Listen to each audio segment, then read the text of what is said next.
अगर आप अपने बच्चों को घर में प्रेम नहीं दे रहे हो तो वो बच्चे बाद में प्रेम बाहर समाज में ढूंढेंगे। अगर आप अपने बच्चे को घर में नहीं सुधार रहे हो तो कल का समाज उनको सुधारेगा, और समाज जब सुधारता है तो फिर से दोबारा गलती करने का मौका नहीं देता है, बुरी तरीके से नष्ट कर डालता है, यानी गलती करने की स्थिति भी नहीं रहती है। और अगर समाज जब प्रेम देता है तो वो प्रेम नहीं देता है, वो दूसरे किस्म की बुराई देना शुरू कर देता है। तो बेहतर यही है कि आप अपने बच्चों को अपने घर में ही सुधारो, घर में ही प्रेम दो, क्योंकि गुरु चाणक्य भी यही कहते हैं कि 5 वर्ष तक अपने बच्चों को माँ का प्रेम मिलना चाहिए और 5 वर्ष के बाद पिता का सुशासन, यानी कि पिता की सख्ती बच्चों को ज़रूर मिलनी चाहिए, क्योंकि प्रेम और शक्ति दोनों मिलकर ही एक बच्चे का बेहतर भविष्य निर्माण करते हैं। प्रेम भी ज़रूरी है और शक्ति भी ज़रूरी है। अगर आप ये सोचते हो कि सिर्फ प्रेम ही प्रेम मिले और शक्ति न हो तो भी आप चूक जाओगे। आप देख रहे हो हमारे भारत में 2 तरह की व्यवस्था है, दोनों सरकारी व्यवस्था है। एक व्यवस्था है जो सरकारी कंपनियां काम कर रही है, और सरकारी कंपनियों की हालत ऐसी हो रही है कि सरकारी ऑफिस से कोई काम कराना आपके लिए टेढ़ी खीर की तरह है, तो उसके कारण से लोग परेशान होते हैं। लेकिन इसी भारत में एक सरकारी व्यवस्था और भी है, और उस सरकारी व्यवस्था को हम भारत की सेना कहते हैं। भारत की आर्मी, एयरफोर्स या नेवी कह लें, वो भी एक सरकारी ही व्यवस्था है। लेकिन वहाँ पे आप जाकर देखो कि वहाँ की जो व्यवस्था है, सरकारी होने के बावजूद भी वो व्यवस्था इतनी अच्छी व्यवस्था है कि पूरे देश को सुरक्षित वो एक संस्था कर रही है।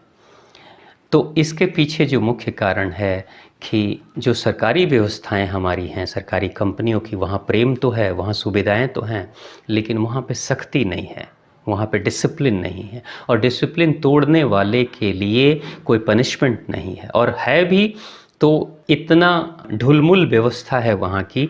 कि बहुत आसानी से उस नियमों को कोई भी तोड़ देता है। लेकिन वहीं पे जो भारत की सेना है, वहाँ की व्यवस्था अगर टूटती है, नियम कानून को तोड़ा जाता है, तो तुरंत से उसके ऊपर कड़ी से कड़ी कार्रवाई की जाती है। अपना स्वयं का कोर्ट है, अपनी स्वयं की व्यवस्था है,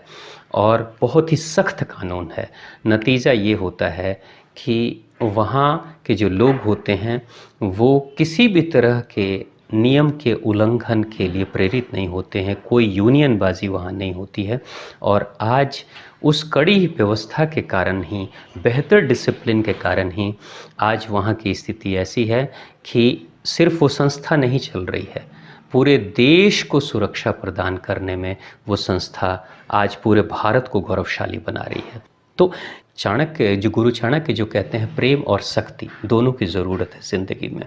दोनों का सामंजस्य बनाकर ही भारतीय सेना को चलाया जाता है। उसके नतीजे के रूप में आप देख रहे हैं कि भारत की सेना हमारे लिए लायबिलिटी नहीं है। भारत की सेना अगर ना हो तो शायद हम चैन की ज़िंदगी नहीं जी पाएँ। एक बड़े अधिकारी से मेरी बात हो रही थी कि मैंने पूछा कि आपकी सेना में इतनी अच्छाइयाँ हैं और इतनी बेहतर तरीके से सब कुछ होता है, सारे जो सोल्जर्स होते हैं, सैनिक होते हैं, डिसिप्लिन्ड होते हैं और बड़े नियम के पक्के होते हैं, शरीर से भी सुडौल होते हैं, लेकिन दूसरी जो व्यवस्थाएं हैं वहाँ पे इस तरह की चीज़ें नहीं हो रही हैं, फ़र्क क्या है? तो एक लाइन में बड़ा प्यारा सा उन्होंने कहा था कि हमारा कोई अधिकारी अगर अपने किसी भी सबऑर्डिनेट को, यानी कर्मचारी को, अगर कोई आदेश देता है कि ये काम करना है, तो उसके बाद से उस आदेश में ये भी शामिल होता है कि इस काम को करो और करके वापस आकर रिपोर्ट करो कि ये काम हो गया। जबकि दूसरी व्यवस्थाओं में, भारत की दूसरी सरकारी व्यवस्था में, काम के लिए तो ऑर्डर चला जाता है, वो काम हो रहा है, नहीं हो रहा है, हुआ भी नहीं हुआ, इसकी कोई खबर बड़े पदाधिकारियों को नहीं है। इसलिए आप अक्सर देखते होंगे कि कई बार प्रश्न उठाए जाते हैं संसद में भी कि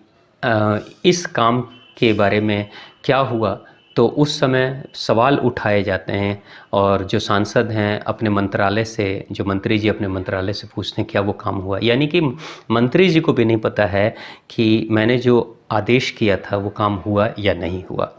तो वही एक छोटा सा भेद बताते हैं वो सेना के अधिकारी कि हमारे यहाँ ऑर्डर जाता है, काम होना है, और काम होने के बाद उस बंदे को रिपोर्ट भी करना है कि ये काम हो गया। जबकि यहाँ पे सिर्फ ऑर्डर जाता है, काम हो रहा है नहीं हो रहा है, और हुआ भी तो उसकी भी खबर उस बड़े अधिकारी को नहीं है। तो यही है ढुलमुल नीति, जिसके कारण से